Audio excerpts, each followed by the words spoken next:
अभी प्रेस वार्ता एनडीए प्रत्याशी आनंद मिश्रा जी का होने जा रहा है चुनाव कार्यालय बक्सर से। थोड़ी ही देर में आप अभी उनकी प्रेस वार्ता का लाइव देखेंगे। है जो कि हमारा संकल्प है कि तो हम करके दें। तो विजन डॉक्यूमेंट के ऊपर अगर हम बात करें कि विजन डॉक्यूमेंट थोड़ा लॉन्ग टर्म होता है और जो संकल्प पत्र है हमारा इमीडिएट शुरू होने वाला है। तो मैं आपको पहले इमीडिएट बताता हूँ, लोग उसमें ज़्यादा इंटरेस्ट। तो पहला है बक्सर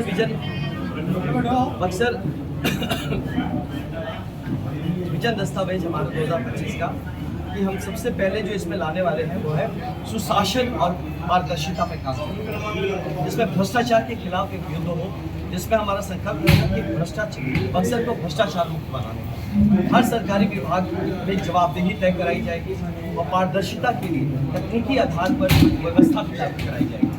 24/7 24 घंटे 7 दिन सिंगल विंडो सपोर्ट सिस्टम हम लोग का खड़ा करेंगे, जिसमें कि जनता को एक ही केंद्र से सभी सेवाएं मिलेंगी, या वो शिकायत हो, प्रमाण पत्र से रिलेटेड हो, किसी तरह का लाइसेंस से कोई जानकारी है, सब कुछ एक ही जगह अपने एमएलए से जो भी सेवा चाहती है एक विंडो पे बस बताए और आपका काम बाकी हम करेंगे। आपको दौड़ भाग नहीं करना है। ई गवर्नेंस और डिजिटलाइजेशन पर भी हम काम करेंगे। सभी विभागों के जो डिजिटल पारदर्शिता से जनता को त्वरित सेवाएं मिल सके। जो डिजिटलाइजेशन गवर्नमेंट में तो हुआ है, लेकिन वो जो लास्ट माइल कनेक्टिविटी ज़मीन तक नहीं पहुंच पा रही है, इसके लिए भी हम लोग ब्रिज का काम करेंगे और ये सब तुरंत शुरू होने वाला है। जवाबदेही प्रशासन, अधिकारियों की जिम्मेदारी तय की जाएगी और समयबद्ध कार्य प्रणाली को सुनिश्चित कराने के लिए हम लोग प्रतिबद्ध रहेंगे।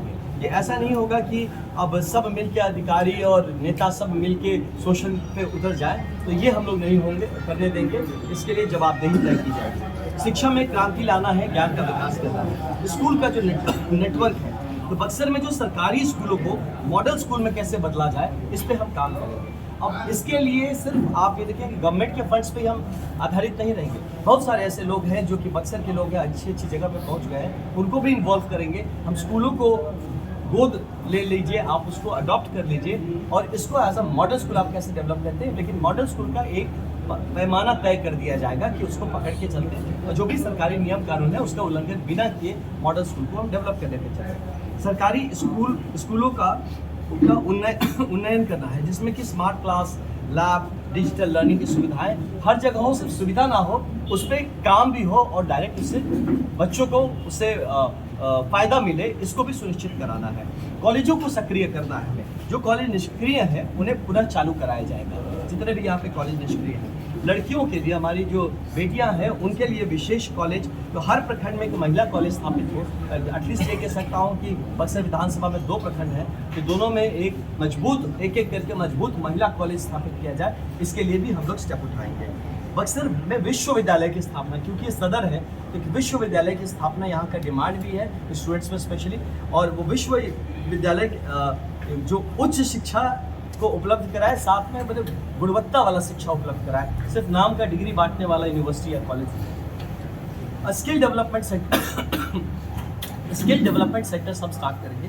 यहाँ पे युवाओं को आधुनिक प्रशिक्षण के साथ कोऑपरेट्स के साथ फॉरवर्ड लिंकेज करेंगे कि प्रशिक्षण के बाद तुरंत रोजगार मिले। नहीं तो स्किल डेवलपमेंट ITS में क्या होता है, आप कर लेते हैं, कोर्स कर लेते हैं, फिर भी आप जब नौकरी करने जाते हैं, मांगते हैं, तो कहते हैं आप तैयार नहीं है, हमारे इंडस्ट्री के जो नीड्स है उसके लिए तैयार नहीं है। तो हम इंडस्ट्रीज़ को स्किल डेवलपमेंट सेंटर्स के साथ टाई अप कराएंगे कि मान लीजिए कि अगर मुझे ऑटोमोबाइल इंडस्ट्री में जाना है, तो वो ऑटोमोबाइल इंडस्ट्री चुन लेता है कि भाई ये 20 लड़के हम लेने वाले, उस 20 को अपने हिसाब से ट्रेन करवा लेता है और वहाँ से ट्रेनिंग के बाद वो तुरंत उनकी नौकरी में वो स्थापित हो जाए, इसकी व्यवस्था कराएंगे। हर युवा को शिक्षा और हर युवा का शिक्षा और युवा का रोजगार, ये भविष्य में बक्सर का भविष्य निर्माण के लिए एक अहम हमारा प्रिंसिपल रहेगा। और स्वास्थ्य सुविधाओं में क्रांति लाने की ज़रूरत है, जो हम लोग तुरंत आते ही इस सब पे काम करेंगे। एक सुपर स्पेशलिटी हॉस्पिटल को मैं कहता रहता हूँ, मैं भी यहाँ रहता हूँ, मेरे घर में बुजुर्ग लोग हैं, मुझे भी डर लगता है कल को कुछ हुआ तो कहाँ जाएंगे, और इसलिए सुपर स्पेशलिटी हॉस्पिटल एक बक्सर में अत्याधुनिक, सस्ती और सुलभ सुपर स्पेशलिटी अस्पताल, जिसमें ICU और आपातकालीन सेवाएं उपलब्ध हैं। इसकी व्यवस्था करेंगे और साथ ही जो सरकारी व्यवस्था तंत्र है उसको सुचारू तौर पे हम कैसे डेवलप कर सकते हैं, बेहतर कर सकते हैं, उस पर हम तुरंत काम शुरू करेंगे। प्राथमिक स्वास्थ्य केंद्र जितने हैं उनका सशक्तिकरण कैसे हो सकता है, हर पंचायत स्तर तक डॉक्टर और दवाइयाँ कैसे सुनिश्चित कराई जाती है, इस पर भी हम लोग काम करेंगे। स्वास्थ्य के लिए जन जागरूकता की कार्यक्रम भी हम तेज़ी से चलाएंगे, क्योंकि बहुत सारे ऐसे प्रॉब्लम्स हैं कि लोग जानकारी के अभाव में कुछ बीमार से ग्रस्त हो जाते हैं और फिर उसके बाद वो उनको मेडिकल अटेंशन टाइमली नहीं मिल पाता, या जब मिलता भी है तब तक काफ़ी विलम्ब हो चुका रहता है। उसके बाद उद्योग, व्यापार और रोजगार का विकास, इसमें कृषि आधारित उद्योगों को प्रोत्साहन देना है हमें। किसानों की उपज पर आधारित एग्रो प्रोसेसिंग इंडस्ट्रीज का हम यहाँ पे स्थापित करना चाहते हैं और एग्रो इंडस्ट्रीज जो एग्रो प्रोसेसिंग इंडस्ट्रीज जो हम लगाएंगे, इसमें सिर्फ ऐसा नहीं कि कोई बिजनेसमैन है वो आके अपने पैसे डाल के, उसमें किसान की भागीदारी कैसे होगी वो भी हम सुनिश्चित कराएंगे। एक ऐसा मॉडल की क्रांति स्टार्ट करना चाहते हैं जिसमें कि अगर कोई एक मान लीजिए कि एक राइस मिल स्टैब्लिश होता है तो उसमें कुछ किसान भी कैसे उसके पार्टनर्स बनेंगे, कि वो सिर्फ किसान अपना खेती नहीं करता, उसको पता है कि मेरा धान मेरे ही फैक्ट्री में जाके प्रोसेसिंग होने वाला है, उस ड्रिल को भी, उस पर भी हम लोग काम करेंगे। हाँ, उसके साथ आईटी पार्क और डेटा सेंटर पार्क हमें यहाँ पर बनाने के कारण, क्योंकि आईटी पार्क और डेटा सेंटर पार्क बनाने के लिए जो सुविधाएं चाहिए होंगे वो बक्सर में उपलब्ध है या करा दी जाएगी। तो इसको लेके हम इस पे काम करना चाहते हैं, बक्सर को डिजिटल उद्योगों को नया केंद्र कैसे बना सकते हैं, इसलिए इस पे भी हमारा काम है। सेवा आधारित उद्योगों को प्रोत्साहन देने में सर्विस सेक्टर जो इंडस्ट्री है उसको प्रोत्साहित करना चाहते हैं, तो युवाओं के लिए नए रोजगार के अवसर यहाँ पे क्रिएट होते हैं। साथ ही यहाँ पे बियाडा है, लेकिन बियाडा का जैसे दुर्दशा ये सब तरीके से छुपा हुआ नहीं है, तो बियाडा का विस्तार कैसे हो सकता है, औद्योगिक क्षेत्र को भूमि, बिजली और लॉजिस्टिक सपोर्ट कैसे उपलब्ध करा सकें, ताकि बियाडा जिस पर्पस के लिए बना था वो सही मायने में वो पूरा हो। तो इस पर हम काम करेंगे। स्वरोजगार को हम लोग काफ़ी बढ़ावा देने का प्रयास करेंगे और करेंगे। स्थानीय युवाओं के लिए जो स्टार्टअप के लिए सपोर्ट प्रोग्राम चाहिए, उनको जितने भी प्रोग्राम जैसे बैंकों से निवेशकों को मार्केट से फॉरवर्ड और बैकवर्ड लेंगे। एक तरफ उनके पास इन्वेस्टमेंट कहाँ से आएगा, इन्वेस्टमेंट अगर आता है तो उनके लिए बिजनेस आने से बिजनेस कौन सेटअप करा के देगा, और जब बिजनेस सेटअप होता है तो उनका मार्केट सुनिश्चित कौन कराएगा ताकि वो बिजनेस बैठ ना जाए। तो इस पूरे चैलेंज के लिए हम लोग इस पे भी काम करें जो हमें करवाना है। साथ में ईज ऑफ डूइंग बिजनेस, मतलब अब बिजनेस शुरू करने के लिए यहाँ पे दलाली दो, यहाँ पे पैसा दो, यहाँ कमीशन दो, यहाँ इंक्वायरी होगी, वो इंस्पेक्टर राज जो था तो अलग अलग रूप में आज भी कहीं ना कहीं अगर डिस्टर्ब करता है तो उस पर हम काम करेंगे। उद्योग खोलने और चलाने की प्रक्रिया जो है उसको सरल कराई जाएगी। और सिर्फ देखिए बक्सर नहीं, क्योंकि विधानसभा में मुझे बोलने का मौका मिलेगा तो मैं सारे मुद्दों को उठाऊंगा, जहाँ जहाँ पॉलिसी करेक्शन या पॉलिसी को हमें करेक्ट करवाना है उस पर भी मुद्दों को मैं मजबूती से रखूँगा और सरकार को इस बात के लिए प्रेरित करूँगा कि ईज ऑफ डूइंग बिजनेस हमारे बिहार के लिए भी बेहतर हो। साथ मजबूत आधारभूत संरचना, जो इंफ्रास्ट्रक्चर पे हम काम करने की बात करते हैं वो यहाँ पे बहुत ज़रूरत है, उस पर हम काम करेंगे। दुर्भाग्य है कि 15-20 साल से एक ब्रिज, ओवर ब्रिज बन रहा है तो बन रहा है, बन ही रहा है, उसका उद्घाटन होता है, फिर उद्घाटन होता है। तो इसीलिए हम चाहते हैं कि इसमें मजबूती से काम हो। गाँव और शहर में सर्वश्रेष्ठ सड़कों का संरक्षण करना। मैं यूरोप गया था तो मैं वहाँ पे देखा गांव की जो सड़क है वो हमारे NH से बेहतर रहती है, नेशनल हाईवे से बेहतर गांव की सड़क है। यहाँ भी कुछ बिहार में भी कुछ जगह पे ये काम हुआ है, लेकिन दुर्भाग्य है कि यहाँ पे क्योंकि एक हमेशा विपक्ष की राजनीति रही है तो बक्सर इससे कहीं छूट गया। तो अब गाँव और शहर में सर्वश्रेष्ठ सड़कों का नेटवर्क बिछाने चले हैं, आधुनिक और टिकाऊ सड़क का जाल बिछाएंगे ना। और यही नहीं, जो सड़कों को कई बार क्या होता है, जैसे मान लीजिए जासो का रोड आप देखेंगे दुर्दशा हो रखा, कुछ में ये कहते भैया इसमें ट्रक घुस जाता है जिस लोड के लिए बना है उससे ज़्यादा, तो यहाँ पे प्रशासनिक भी कहीं फेलियर है। उन चीज़ों को भी हमें ध्यान में रखना पड़ेगा कि फ्यूचरिस्टिक रोड्स बनाने पड़ेंगे। ये नहीं कि आज के लिए काला कर दिया, पेंट कर दिया रोड और कल उस पर कुछ बड़ा गाड़ी आ गया तो रोड टूट गया।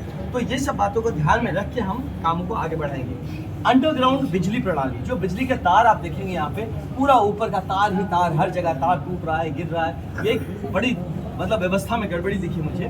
तो इस पूरी प्रणाली को अंडरग्राउंड वायरिंग कैसे बिजली जमीन के नीचे चले जाए, इस पे हम काम करने वाले। इसे सुरक्षा और सौंदर्य दोनों का ही को सुनिश्चित कराया जाएगा।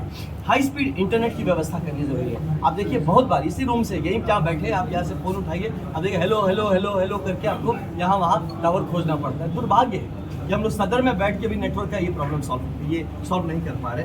तो इस तरह से हाई स्पीड इंटरनेट बक्सर के हर गाँव और शहर में फाइबर नेटवर्क किस तरह से लास्ट माइल जो कनेक्टिविटी सही मायने में पहुंचे, इसका हम लोग सुनिश्चित करेंगे। ऑलरेडी इस पर इंडिया सरकार ने काफ़ी काम किया है, इसको सुनिश्चित कराएंगे कि इसका क्वालिटी मेंटेन किया जाए। निरंतर बिजली आपूर्ति, यहाँ बिजली का बड़ा दिक्कत है, शहर में भी है, गाँव में तो मत ही बोलिए।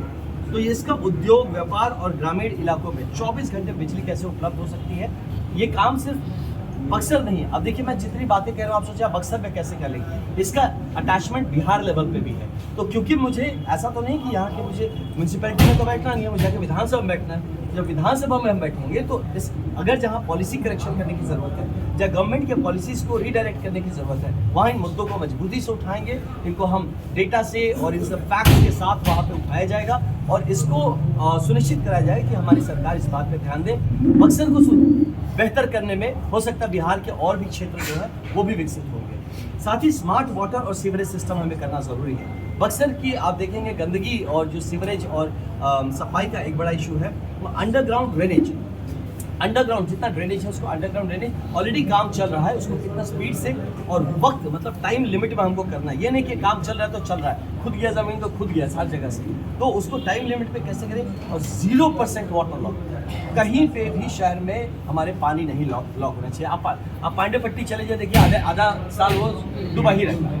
तो ये कैसे हम रिजॉल्व कराना है, इस पे हमें काम करना है। और यही नहीं, हर एक गली गली में कहीं कोई ओवरफ्लो नहीं होगा। अगर ड्रेन है तो आपको पता ना चले कि ड्रेन है वहाँ पे, कहीं क्यों पानी वहाँ जमा आउट होगा। तो इन सब चीज़ पे काम करना है। नदी के किनारे रिवर फ्रंट का विकास, जो ये बहुत ही हमारे पास बढ़िया प्रकृति ने दिया हुआ है, इतना बढ़िया रिवर फ्रंट हमको दिया है, तो इस रिवर फ्रंट का विकास करना है। गंगा तट की सफाई और इसकी सुंदरता, ये बक्सर की पहचान बनेगी, तो इस पे हम मजबूती से इसको भी काम करेंगे। साथ ही ट्रैफिक का सुधार करना है। जितने ROBs हैं, FOB है और अंडरपास, इनको सुचारू यातायात को हमें करने के लिए और भीड़ मुक्त बक्सर बनाने के लिए इसको हमें करना पड़ेगा। जहाँ पे फ्लाईओवर्स की ज़रूरत है, अंडरपास की ज़रूरत है और फुट ओवर ब्रिज की ज़रूरत है, जहाँ जिसकी जैसी ज़रूरत है उस हिसाब से इस पर भी काम किया जाएगा। और सार्वजनिक परिवहन और पार्किंग की व्यवस्था यहाँ दुरुस्त कराई जाएगी। और शहर के हर कोने तक बस और ई-रिक्शा का जो नेटवर्क है उसको बेहतर से बढ़ाया जाएगा। अब जो हमारा बस का स्टैंड है, देखिए शहर के बीचों बीच ही है, तो उसको हम और कैसे बेहतर कर सकते हैं, या क्या उसको हम और बेहतर लोकेशन दे सकते हैं जिससे जनता को असुविधा ना हो और नहीं वहाँ पे जो बिजनेस ऑपरेटर हो उनको कोई असुविधा हो।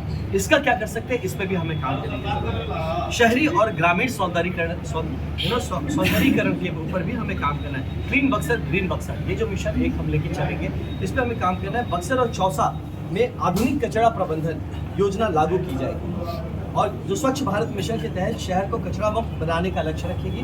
वर्तमान में बक्सर में प्रतिदिन कई टन जो कचरा उत्पादन होता है उसका प्रबंधन पुराने डंपिंग ग्राउंड पर निर्भर है। तो किस तरह से बेहतर डंपिंग ग्राउंड हो, कचरा प्रबंधन कैसे बेहतर हो सके, इसके लिए म्यूनसिपैलिटी के साथ मिलकर या जो हमारे ग्राम पंचायत इनके साथ मिलकर इनकी सहभागिता लेते हुए हम इस काम को और कैसे बेहतर कर सकते हैं, एज अ टीम काम करेंगे।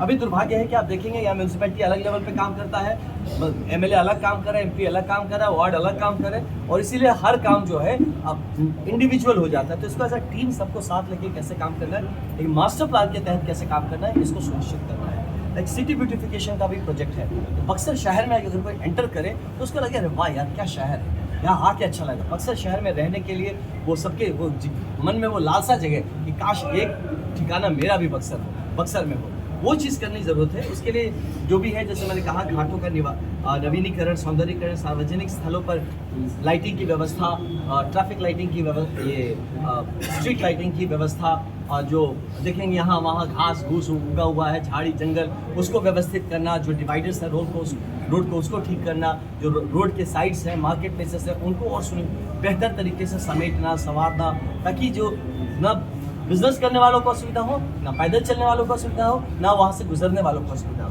तो इन सब चीज़ों पे काम करना। वेंडर्स और मार्केट स्पेस, जो वेंडर्स हैं देखेंगे यहाँ वहाँ बैठ के हैं, उनको भी असुविधा होती है, जनता को भी असुविधा होती है, उनके लिए हम कैसे बेहतर तरीका हम कर सकें, उस पर काम करना है। इसका मतलब ये नहीं कि वेंडर्स को भगाना है, बिल्कुल नहीं करना है।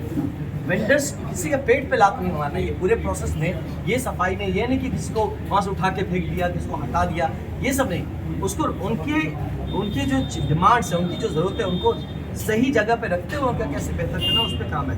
हर जोन में एक नया बाजार स्थल क्रिएट किया जाए, हर एरिया में एक नया मार्केट स्पेस क्रिएट किया जाए, ना छोटे दुकानदारों के लिए निर्धारित हम स्थान क्रिएट करें, ऐसे स्थान जहाँ पे बहुत बार आप देखेंगे मार्केट में जाके वन वे है, वहाँ पे बहुत लोगों की गाड़ियाँ ही नहीं पहुँचती हैं, गाड़ी चला जाए तो जाम लग जाता है, इससे भी बिजनेस अफेक्ट होता है। तो उनको हम ट्रैफिक कैसे सुचारू कर सके, रास्तों को बेहतर कैसे कर सके, हम मल्टी लेयरिंग मार्केट सिस्टम्स कैसे क्रिएट कर सके, तो इस सब पे हमें काम करना है। तो बाज़ारों की एक समान चैन तैयार हो, ये नहीं कि अब यहाँ से आपको कुछ चाहिए तो 3 किलोमीटर दूर जाना पड़ता है, आपके लिए उपलब्धता जो है, उपलब्धता चीज़ों की बराबर तौर पे कराई जा सके। और बहुत सारा जब इकोनॉमी बढ़ेगा तो आप देखेंगे कि जब इकोनॉमी आपका बेहतर होता है, बढ़ता है, तो यहाँ पे अलग अलग मार्केट में आपको, अब जैसे आप बहुत सारे ऐसे इंडस्ट्री है ना कि आप देते हैं कि 2 मिनट में सामान घर में डिलीवर हो जाता है, लेकिन बक्सर में नहीं है। क्यों? क्योंकि हमारा इकोनॉमी अभी उतना बढ़ नहीं पाया है, हमारे कस्टमर्स के पास उतना मतलब खर्च करने का उनका मानना, उन कंपनी से मैंने बात किया था, क्यों नहीं है, तो बोलते आपके वहाँ पे लोगों के पास पैसे नहीं है खर्च करने के, या वो माइंडसेट नहीं है खर्च करने के, तो वो कैसे विकसित हो, इस पे भी काम करना है। कृषि और सिंचाई का सशक्तिकरण करना है। कृषि और सिंचाई का सशक्तिकरण में हमने कहा है कि नहर और सिंचाई का नेटवर्क जो है उसका विस्तार करना है, हर खेत तक पानी पहुंचे इसको सुनिश्चित करना है ना। और यही नहीं, जहाँ पे ऑलरेडी यहाँ पे कैनल सिस्टम है, इरिगेशन सिस्टम है, जो कि किसी कारण से उस पर जाम वो सिल्टेशन के कारण से, या वो उसकी गहराई कम हो गई है, या तो टूट रहे हैं, है ना, या अलग अलग कारणों से वो डिसफंक्शनल हुए हैं, उस पर भी हमें काम करना है। साथ ही कटाव की रोकथाम के लिए हमें यहाँ पे मजबूती से काम करने की ज़रूरत है, क्योंकि अभी रिसेंटली देखिए जो शाहपुर प्रखंड में है ना, जवनिया गांव में जो हुआ, वो एक बड़ा आई ओपनर है बहुतों के लिए, हम लोगों के लिए। लेकिन वक्त रहते हम ना ही काम किए, जैसे बहुत सारे हमारे भी क्षेत्र है जो